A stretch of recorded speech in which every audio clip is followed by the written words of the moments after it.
चली सखी देखी आई लंकावा की बारी हो। अरे चली सखी देखी आई लंकावा की बारी हो।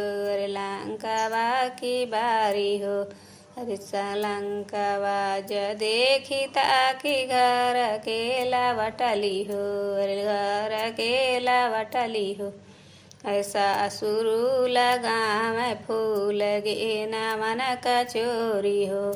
अरे सासुरु लगा मैं फूल गे न मन कचोरी हो। चली सखी देखी आई लंकावा की बारी हो। अरे लंकावा की बारी हो।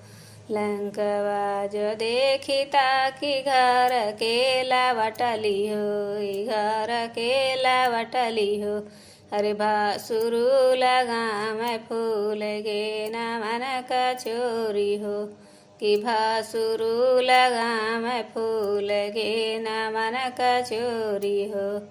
चली सखी देखी आई लंकावा की बारी हो। अरे लंकावा की बारी हो। लंकावा जो देखी ताकि घर अकेला वटली हो। अरे घर अकेला वटली हो। अरे देवर लगा मैं फूल गे न मन कचोरी हो। अरे देवर लगा मैं फूल गे न मन कचोरी हो।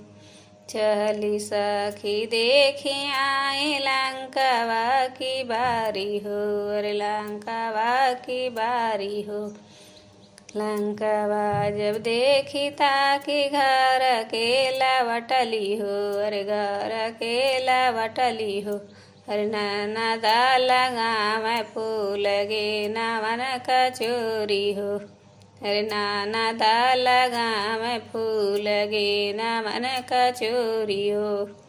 अरे चली सखी देखी आई लंकावा की बारी हो। अरे लंकावा की बारी हो।